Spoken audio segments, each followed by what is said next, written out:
guys, I'm doing a review that was somewhat suggested to me to do. I'm gonna review my whole Men Behind the Sun box set. This is limited to 1,500 copies. My box is broken because it is. I don't know how. I just got it. It's one of these. But I'll show you how it is. There's the case. It comes with 40 postcards right here. I haven't opened them. There's one, and then there's, of course, 2 and 3. They all have the same cover art. And 4. And here's the back. Alright, I'm going to dive right in there.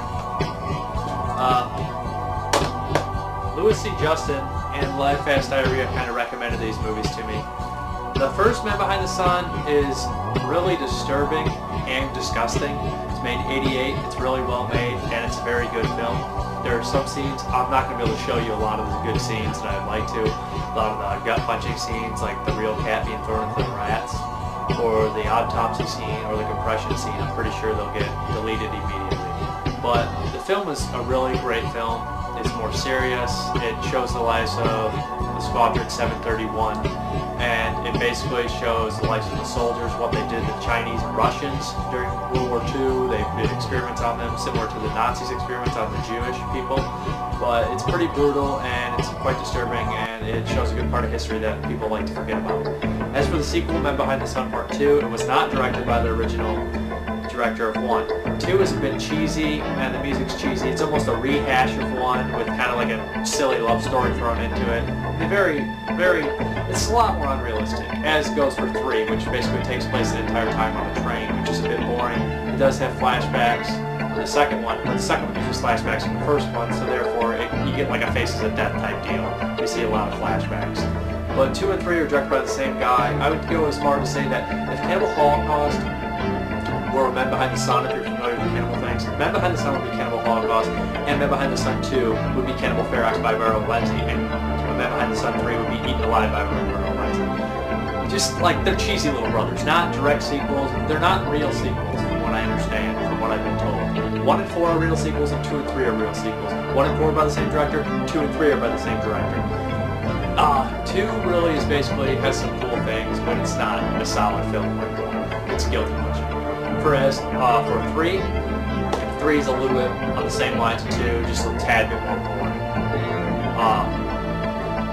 They're still pretty cruel in all the movies. Like in 1, they do these terrible experiments. This is number 1, where they freeze people's arms. It's ridiculous, and then they like break them off and stuff too. So, freeze them and eat them up real quick. And then in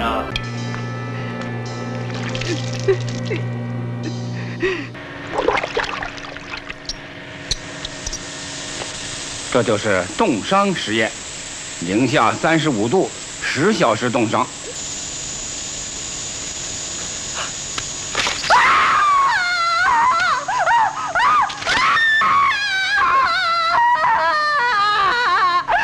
是零下196度速冻实验。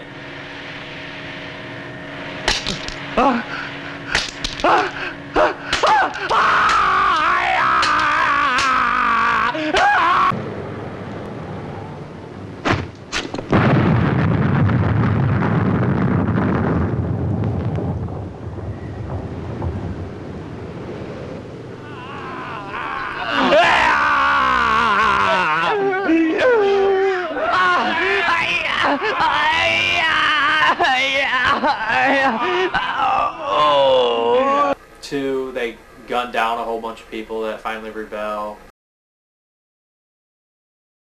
3, they bury some poor girl alive.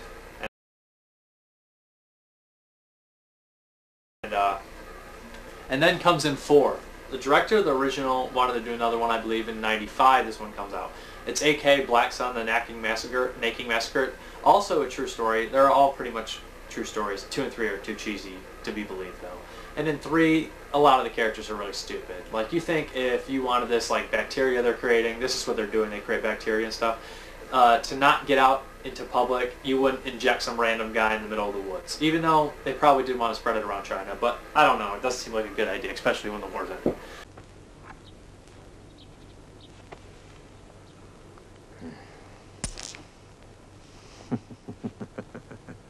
As for Men Behind the Sun Part 4 goes, it's basically the war has ended and these Japanese invade Nanking and they just massacre everyone, make it seem like there's a war that people are putting up. They start massacring people. They do terrible things. They cut out some poor lady's baby, her fetus out of her.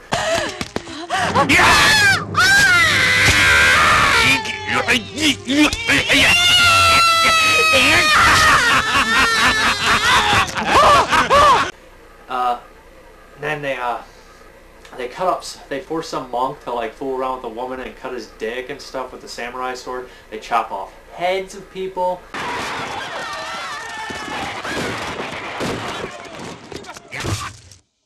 They kill a whole monk village. This one also has real pictures thrown in there for the mix and stuff like that. They kill some poor kid's entire family, rape his little sister, everything. And what they do with the bodies is they throw them on the beach and they fry them. They burn them because they do not want like other officials coming over from other countries and seeing that they're actually massacring old people and kids that are innocent. So they figured, let's burn the bodies. That way they won't tell who we're killing. They're not they're going to lie to them and say they were killing Chinese like soldiers.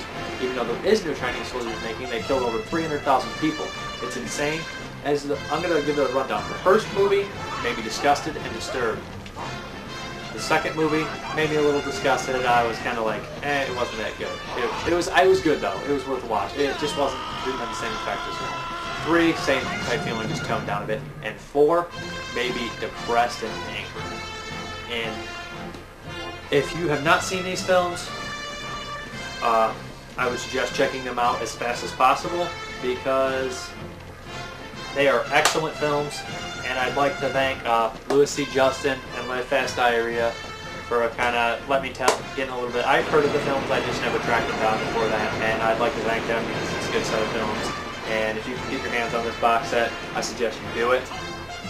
Awesome box set, awesome movies, and I'd recommend them to anybody. As for the music in the film, I thought I'd just throw this in there, I forgot to mention it. The music in the first film is pretty decent. The second and third are really cheesy, and the fourth one's like a drum march, like a military march, and it's very effective.